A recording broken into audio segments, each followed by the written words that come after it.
찬양 성부 성자 성령 삼위일체 신께 영세 무궁하게 것에 영광을 돌리세 영광을 돌리세.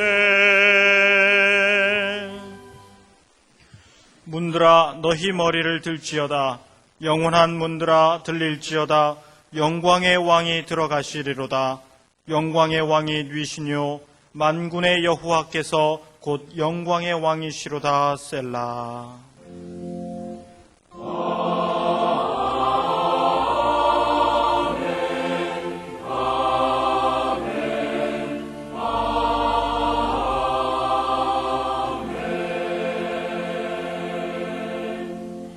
그러니까 하나님께서 우리에게 주시는 구약의 말씀은 민수기 9장 15절에서부터 23절까지입니다. 제가 가진 성경으로 211쪽입니다. 성막을 세운 날에 구름이 성막 곧 증거막을 덮었고 저녁이 되면 성막 위에 불 모양 같은 것이 나타나서 아침까지 이르렀으되 항상 그러하여 낮에는 구름이 그것을 덮었고 밤에는 불 모양이 있었는데 구름이 성막에서 떠오르는 때에는 이스라엘 자손이 곧 진행하였고 구름이 머무는 곳에 이스라엘 자손이 진을 쳤으니 이스라엘 자손이 여호와의 명을 좇아 진행하였고 여호와의 명을 좇아 진을 쳤으며 구름이 성막 위에 머무는 동안에는 그들이 유진하였고 구름이 장막 위에 머무는 날이 오래일 때에는 이스라엘 자손이 여호와의 명을 지켜 진행치 아니하였으며 혹시 구름이 장막 위에 머무는 날이 적을 때에도 그들이 다만 여호와의 명을 좇아 유진하고 여호와의 명을 좇아 진행하였으며 혹시 구름이 저녁부터 아침까지 있다가 아침에 그 구름이 떠오를 때에는 그들이 진행하였고 구름이 밤낮 있다가 떠오르면 곧 진행하였으며 이틀이든지 한 달이든지 1년이든지 구름이 성막 위에 머물러 있을 동안에는 이스라엘 자손이 유진하고 진행치 아니하다가 떠오르면 진행하였으니 곧 그들이 여호와의 명을 좇아 진을 치며 여호와의 명을 좇아 진행하고 또 모세로 전하신 여호와의 명을 따라 여호와의 직임을 지켰더라. 아멘.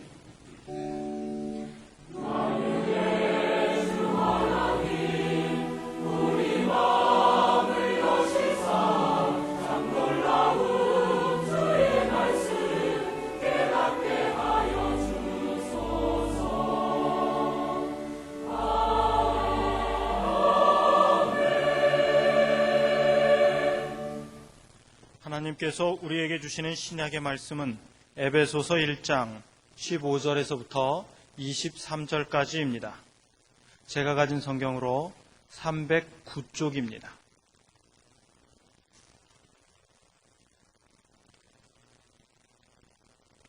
이를 인하여 주 예수 안에서 너희 믿음과 모든 성도를 향한 사랑을 나도 듣고 너희를 인하여 감사하기를 마지 아니하고 내가 기도할 때에 너희를 말하노라. 우리 주 예수 그리스도의 하나님 영광의 아버지께서 지혜와 계시의 정신을 너희에게 주사 하나님을 알게 하시고 너희 마음 눈을 밝히사 그의 부르심의 소망이 무엇이며 성도 안에서 그 기업의 영광의 풍성이 무엇이며 그의 힘의 강력으로 역사하심을 따라 믿는 우리에게 베푸신 능력의 지극히 크심이 어떤 것을 너희로 알게 하시기를 구하노라. 그 능력이 그리스도 안에서 역사하사 죽은 자들 가운데서 다시 살리시고 하늘에서 자기의 오른편에 앉히사 모든 정사와 권세와 능력과 주관하는 자와 이 세상뿐 아니라 오는 세상에 일컫는 모든 이름 위에 뛰어나게 하시고 또 만물을 그 발 아래 복종하게 하시고 그를 만물 위에 교회의 머리로 주셨느니라. 교회는 그의 몸이니 만물 안에서 만물을 충만케 하시는 자의 충만이니라. 아멘. 하나님께서는 천지 만물을 만드시면서 거기에 스스로 번성하면서 종족을 보존하고 거기다가 균형을 이루면서 이어갈 수 있는 메커니즘도 함께 넣어주셨습니다. 그래서 사람이 만든 물건은 사용하지 않고 곱게 보존한다 해도 세월이 흐르고 보면 언젠가는 반드시 퇴락하거나 무너지거나 없어지기 마련이지만 하나님께서 직접 만드신 작품은 그렇지 않습니다. 가령 나무를 보면 나무마다 수명이 있어요. 그렇죠? 100년, 200년 사는 나무가 있는가 하면 5년, 6년 살고 죽는 나무도 있고. 자, 나무는 수명을 다해 죽고 썩어도 그 품종이 없어지는 것이 아니라 씨앗으로 말미암아 퍼져가면서 그 명맥을 유지하는 겁니다. 그것도 모든 생물이 균형을 이루어가면서 생존하고 번성하고 종을 이어가고, 참으로 하나님이 아니고는 누구도 모방할 수 없는 신비로운 솜씨가 아닐 수 없습니다. 그런데 하나님께서는 창세 이후 두 가지를 더 만드셨습니다. 그것은 가정과 교회입니다. 교회의 원형은 성전이고 성전의 원형은 성막이지요. 이스라엘 백성이 출애굽하여 홍해를 건넌 일을 신약에서는 세례로 보지요. 홍해를 건너면서 다 죽었다 살았다 그 말입니다. 그 후 하나님께서는 이스라엘 백성으로 하여금 가나안을 향하여 광야를 가고 있는 그 도중에 성막을 지으라고 하셨습니다. 오늘의 구약 본문 말씀은 하나님께서 성막과 어떻게 함께 하셨는지를 기록하면서 특별히 22절에 이틀이든지 한 달이든지 1년이든지 구름이 성막 위에 머물러 있을 동안에는 이스라엘 자손이 유진하고 진행치 아니하다가 떠오르면 진행하였으니 했습니다. 여기서 우리가 주목하고 파악할 것이 있습니다. 먼저 출애굽기 36장 2절로 7절에는 이런 말씀이 있습니다. 모세가 부사렐과 오홀리압과 및 마음이 지혜로운 사람 곧 그 마음에 여호와께로 지혜를 얻고 와서 그 일을 하려고 마음에 원하는 모든 자를 부르매 그들이 이스라엘 자손의 성소의 모든 것을 만들기 위하여 가져온 예물을 모세에게서 받으니라. 그러나 백성이 아침마다 자원하는 예물을 연하여 가져오는 고로 성소의 모든 일을 하는 지혜로운 자들이 각기 하는 일을 정지하고 와서 모세에게 고하여 가로되 백성이 너무 많이 가져오므로 여호와의 명하신 일에 쓰기에 남음이 있나이다. 모세가 명을 내리며 그들이 진중에 공포하여 가로되 물은 남녀하고 성소에 드릴 예물을 다시 만들지 말라 하며 백성이 가져오기를 정지하니 있는 재료가 모든 이 일을 하기에 넉넉하여 남음이 있었더라. 자, 이스라엘 백성이 어떤 사람들입니까? 애굽에서 노예 생활을 400년간이나 해오던 가난하기 짝이 없는 사람들이었습니다. 이들이 밤중에 애굽을 급히 떠날 때 하나님께서 이웃 애굽 사람들로 하여금 협조하게 하셨습니다. 출애굽기 12장 35절과 36절에 이스라엘 자손이 모세의 말대로 하여 애굽 사람에게 은금 패물과 의복을 구하며 여호와께서 애굽 사람으로 백성에게 은혜를 입히게 하사 그들의 구하는 대로 주게 하심으로 그들이 애굽 사람의 물품을 취하였더라. 자, 애굽에서 노예 생활을 하는 사람과 더불어 살고 옆에서 살던 애굽 사람들은 어떤 사람이었겠어요? 고급 주택가에 노예가 살 리가 없고요. 옛날에도 다 고급 주택가 다 있었거든요. 노예와 섞여서 더불어 사는 사람들이라고 하면 그들 생활도 보잘것없고요. 또 하나님께서 그들의 마음을 감동시키셔서 그들에게 손을 내밀었더니 그들이 가지고 있는 좋은 걸 주었다. 하지만은 주면 얼마나 좋겠어요. 대대로 내려오는 보험을 꽁꽁 싸두었던 것을 언뜻 내놓을 이유가 있겠습니까? 좌우간 조금 줬을 겁니다. 이렇게 해서 얻어가진 폐물이 얼마나 됐겠습니까? 그런데 이들은 자기들이 그전부터 대를 물려 이어오던 무슨 금부치 이런 것은 말할 것도 없고 이렇게 얻은 것들 아낌없이 하나님 성전 건축에 바쳤습니다. 남았어요. 그뿐입니까? 성막 손잡이는 조각목으로 만들려고 그랬어요. 성막은 옮겨 다니는 거거든요.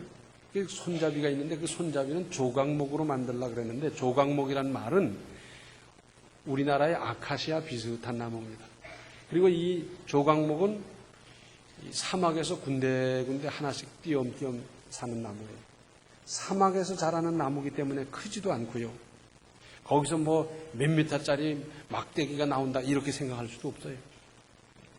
그런데 그 조각목은 우리나라의 아카시아가 나무가 아주 단단하듯이 못이 들어가지 않을 만큼 단단한 나무예요. 자, 애굽에서 나올 때 그 사람들이 무슨 조각목을 지팡이 삼아 가져오거나 그래 했겠습니까? 그보다는 그저 동쪽으로 10리만큼 가니까 하나 있고 서쪽으로 20리 가니까 하나 있는 그런 조각목을 샅샅이 뒤져서 거기서 쓸만한 나무를 찾고 그것을 손질을 하고 그러면서 손잡이 조각목으로 만들었을 거예요. 좌우간 사막에서 간신히 명맥을 이어가는 조각목을 쉽게 구할 수 있는 일이 아니었습니다. 그런데도 이들은 차질 없이 이런 일들을 하나하나 이루어냈습니다. 그뿐입니까? 성전에서 쓰는 기명은 정금으로 공교하게 만들었다 그랬습니다. 쉽게 말씀드린다고 하면 최고의 재료로 최고의 기술자들이 최고의 정성으로 가장 아름답게 만들었다 하는 겁니다. 자, 천지만물을 지으시고 이스라엘 백성들을 그 바로의 손길에서 이끌어내신 그 하나님께 제사를 드리는데 가령 그릇을 찾다 보니 잘 없고 하다 보니까 무슨 사금파리에다가 짐승을 잡아 드리라고 그랬는데 뭐 좋은 것들이 필요 있나? 뭐 비실비실해서 다 죽어가는 그런 거 하나 잡아가지고 척해서 이렇게 제사를 드렸다면 어떻게 됐겠습니까? 그런 그릇에 그런 짐승 잡아서 그런 제사를 드린다 그러면 하나님이 존귀한 존재가 될 수가 없어요. 하나님을 존귀한 존재로 알 수가 없어요. 이렇게 하는 것은 하나님께도 잘못이고 하나님의 뜻도 아닐 뿐 아니라 우선 사람이 하나님을 존귀하게 여겨야 하는 경외하는 신앙이 될 수 없는 겁니다.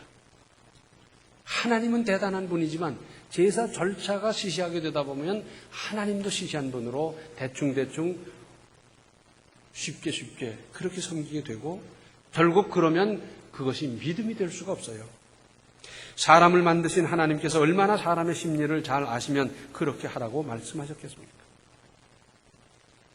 그 구석구석에 들어있는 금붙이로 최고의 기술을 가지고 아름답게 하고 그리고 흠없는 어린 양을 잡아서 최고의 정성으로 제사를 드릴 때 그런 정성으로 예배를 드릴 때 하나님을 하나님답게 섬기는 게 되지 않겠습니까? 또 성막에는 하나님의 임재를 확인할 수 있도록 하셨습니다. 그래서 낮에는 구름이 늘 가리고 있고요. 밤에는 불기운이 가리고 있어요. 이것은 하나님께서 성막과 함께 하시고 거기서부터 역사하신다고 하는 것을 뜻하는 겁니다.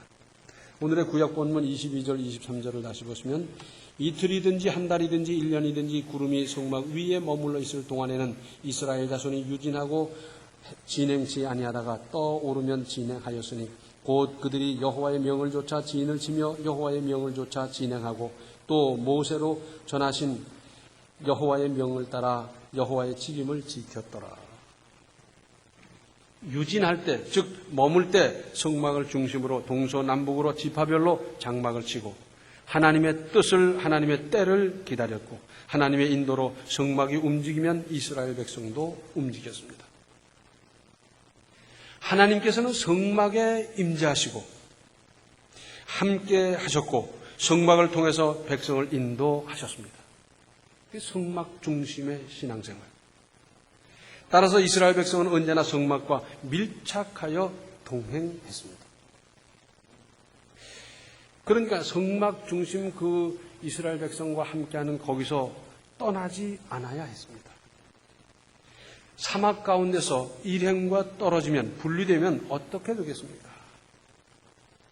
거기서 그들과 함께하고 성막 주변에 머물고 그 성막이 움직일 때 성막과 함께할 때 거기에 만나가 내리고 메추라기가 내리고 물이 필요할 때 하나님께서는 물을 주셨고 그렇게 가다 보니까 40년 광야 생활을 하는데 옷이 해지지 않고 신발이 닳지를 않았다는 겁니다. 하나님께서는 그렇게 하실 수가 있습니다. 생명이 보호받을 수 있었고 떠나면 죽음이 있을 뿐이었습니다. 사막에서 그 언저리를 떠나고 보면 어디에 음식이 있으며 물이 있으며 그들을 보호할 무슨 장치가 있습니까? 뒤처져도 안 됩니다. 일행들은 저만큼 가는데 혼자 뒤쳐져 있다. 거기에 무슨 만나가 있으며 메추라기가 있으며 거기 물이 있으며 무슨 보호가 가능하겠어요? 거기에는 멸망이 있을 뿐이고 앞서도 안 됩니다. 자, 사막에서는요, 망망대해와 똑같아요. 그래서 잠시 눈 돌렸다 보면 어디가 동쪽인지 남쪽인지 서쪽인지도 모르고, 또 이스라엘 백성들은 노예 생활만 하던 사람인지라 하늘을 보고 별을 보고 그러면서 갈 길을 밝히고 그리고 지점을 찾아내고 이런 기능도 없는 사람들이, 그러므로 앞설 수도 없어요. 혹 앞서간다 하더라도 어디를 가나 죽음이요 멸망이 기다릴 뿐입니다. 모두 하나님과 함께 가는 그 길에 생명이 있고 보장이 되고 은혜가 있고 승리가 있는 겁니다. 성막을 떠날 수가 없었듯이 우리가 교회를 중심으로 교회를 떠나지 아니하고 교회와 더불어 교회와 함께 가는 그 길이 은혜의 길이고 복된 길입니다.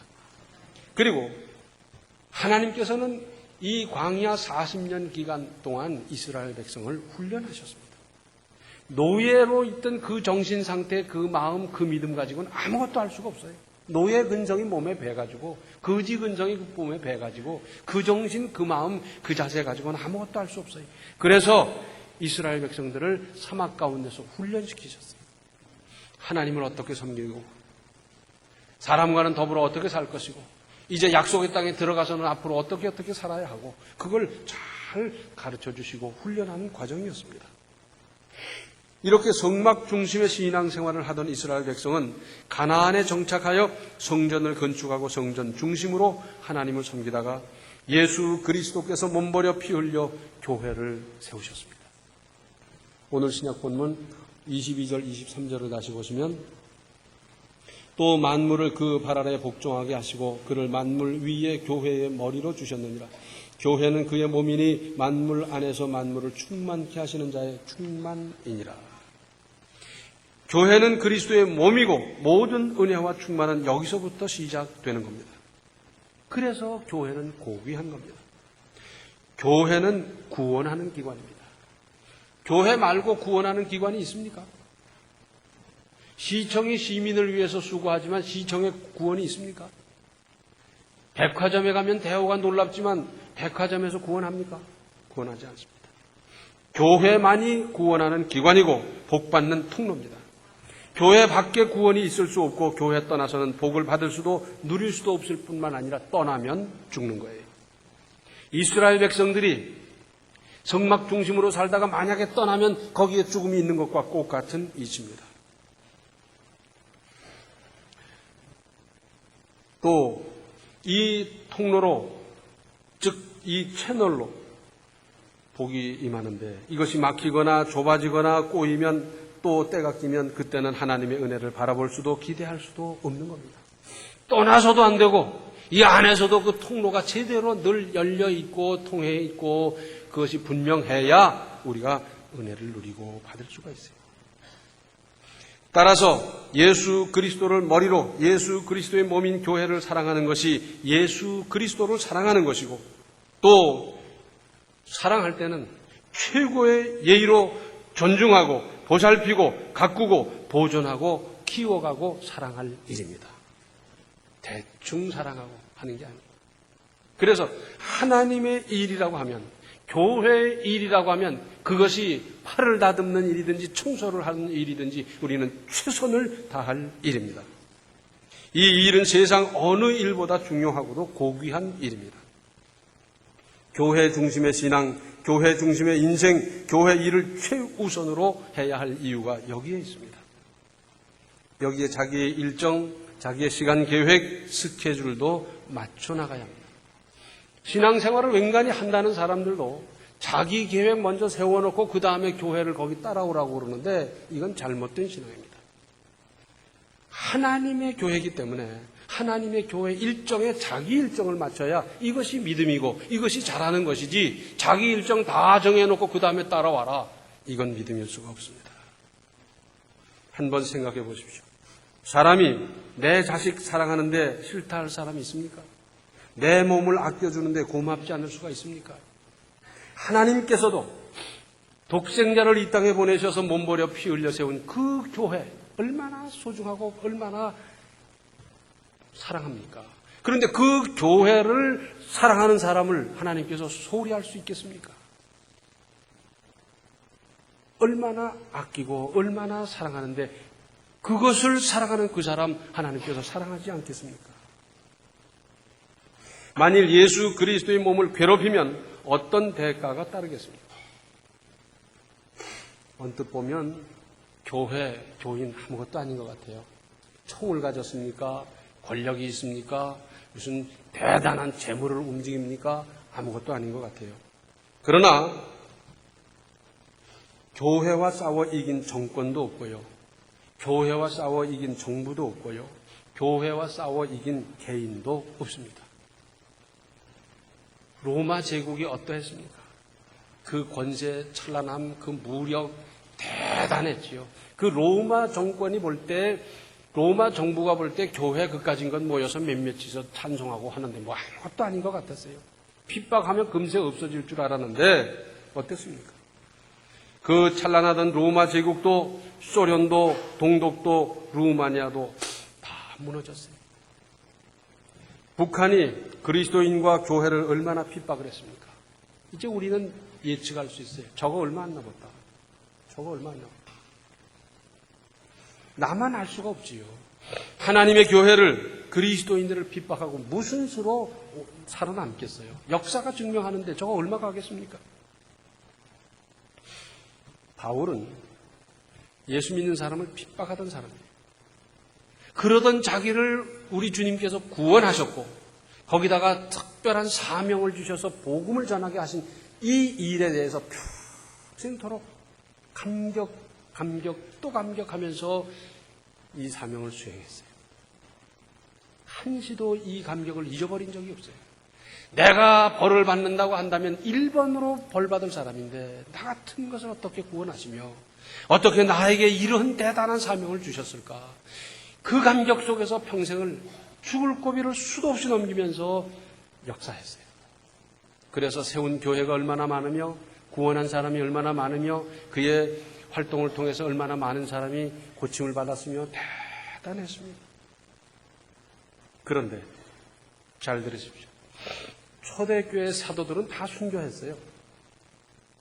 그런데 바울은 평생이 고난에 세워졌습니다. 왜? 교회를 핍박했습니까? 핍박했던 과거가 있습니까? 베드로도 순교했고 안드레도 순교했고 다 순교했지만은 그들은 바울같이 고난은 안 당했어요. 바울은 평생이 고난이었어요. 자, 범위를 좁혀서 나로 한번 생각해 보십시오. 내가 여기서 구원받고 내가 여기서 은혜 받았고 내 믿음이 여기서 성장했고 내가 여기서 믿음으로 다듬어지면서 거룩한 길을 가는 이곳 얼마나 귀중한 곳입니까? 내 대뿐만 아니라 내 다음 때 자녀 손 길이길이 여기서 은혜 받고 여기서 복을 받고 여기서 하나님의 은혜로 살아야 될 이곳인데 얼마나 소중한 곳입니까? 우리 그리스도인들은 아무쪼록 교회가 잘되게 협력하고 힘을 보태고 뒷받침하고 교회를 위해서 희생할 일입니다. 저는 교회를 사랑하고 아끼고 섬기고 그러면서 신앙생활하는 그래서 그 대대손손 복을 받는 사람 많이 봤습니다. 그런가 하면 교회를 핍박하고 회방하고 못살게 굴고 하다가 그저 멸족하다시피 하는 가문도 봤어요. 어떤 길을 가시겠어요? 또 신앙생활하면서 여기저기 기웃거리는 사람이 있어요. 은혜 받으러 가자, 기도 받으러 가자, 쪽집게란다, 뭐 그러면서 여기저기 기웃거리는데 그렇게 신앙생활하는 사람들의 끝이 어떻게 되는지 다 보셨잖아요. 그러다가 이단에게 코가 껴가지고선 가정 무너지고요, 경제 무너지고, 자녀 무너지고, 무너지는 사람들을 얼마나 많이 봤습니까? 교회 중심으로 신앙생활하는 거예요. 하나님께서 예수 그리스도의 몸버려 피 흘린 그 값으로 교회를 세우셨지 기도원 세운 일 없고요. 무슨 연구원 세운 일 없습니다. 교회 중심, 교회 기준으로 살아가는 겁니다. 하나님은 세상 어떤 것보다 교회를 사랑하십니다. 거듭 말씀드립니다마는 죄 없으신 독생자 몸버려 피 흘려 세운 교회고 거기서 구원이 이루어지기 때문에 하나님의 관심은 구원이거든요. 그런데 그 구원이 거기서 이루어지기 때문에 우리 하나님께서는 교회를 끔찍히 사랑하십니다. 교회도 사람들의 모임인지라 혹 부족하거나 아쉬운 부분이 있을 수 있습니다. 완벽하지 못해요. 그러나 하나님은 그럼에도 불구하고 교회를 사랑하시고 그 교회를 통해서 역사하시고 교회로 말미암아 구원을 이루시고 복과 은혜를 내려주시고 아끼고 또 아끼십니다. 그래서 교회를 최우선으로 알아 주님 모시듯이 섬기고 순종하고 협력하십시오.